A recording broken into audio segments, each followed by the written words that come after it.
এদিকে চলতি মাসে ঝিনাইদহ আর ফেনীতে দুটি খাল খনন কর্মসূচির উদ্বোধন করবেন প্রধানমন্ত্রী তারেক রহমান। সকালে সচিবালয়ে সরকার প্রধানের সঙ্গে বৈঠক শেষে গণমাধ্যমকে এসব কথা জানান পানি সম্পদ মন্ত্রী শহীদউদ্দিন চৌধুরী আনি। আর পানি সম্পদ প্রতিমন্ত্রী ফরহাদ হোসেন আজাদ বলেন, খাল, নদী, জলাশয় দখলদারিত্ব ঠেকাতে কঠোর নির্দেশনা দিয়েছেন প্রধানমন্ত্রী। তানজিদ ভুইয়ার প্রতিবেদন। প্রতিদিনই অফিস শুরুর ক্ষণে সচিবালয়ে নিজ দপ্তরে যান প্রধানমন্ত্রী তারেক রহমান। বুধবারও সকাল থেকে কর্মব্যস্ত দিন পার করেন তিনি। শুরুতেই সরকার প্রধানের সঙ্গে সাক্ষাৎ করেন মহিলা ও শিশু বিষয়ক প্রতিমন্ত্রী এবং পানি সম্পদ মন্ত্রী। পানি ব্যবস্থা নিয়ে সংশ্লিষ্ট মন্ত্রীদের সাথে আলোচনা হয় সেখানে।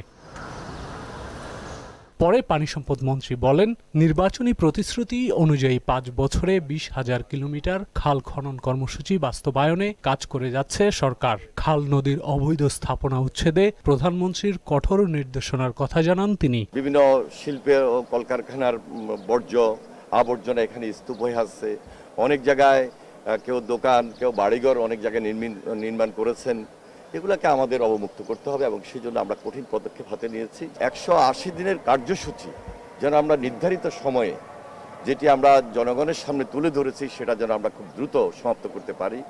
পাশাপাশি আমাদের যেটা টার্গেট 20,000 কিলোমিটার খাল খনন কর্মসূচি, কবে নাগাদ আমরা এটাকে চলমান বা দৃশ্যমান করব, সেটি নিয়ে আমাদের আলোচনা হয়েছে। চলতি মাসেই প্রধানমন্ত্রী দুটি জেলায় খাল খনন কর্মসূচি উদ্বোধন করতে যাবেন বলে উল্লেখ করেন মন্ত্রী। এপ্রিল মাসে আমরা আরো দুইটা খাল খননের কর্মসূচি হাতে নিচ্ছি, যেটি মাননীয় প্রধানমন্ত্রী উদ্বোধন করবেন।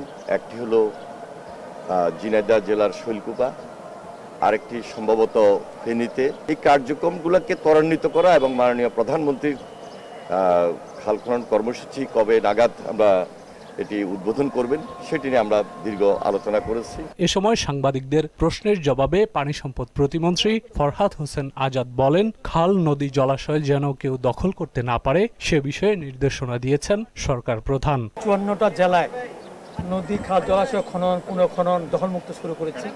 এটা কিন্তু আমরা শক্তভাবে এবং স্ব এলাকার জনগণকে সম্পৃক্ত করে আমরা সেটা বাস্তবায়ন করার চেষ্টা করছি।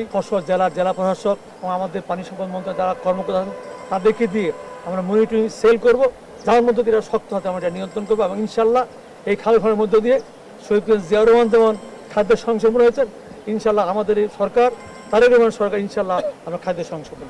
তানজিদ ভুইয়া, মোহনা সংবাদ, ঢাকা।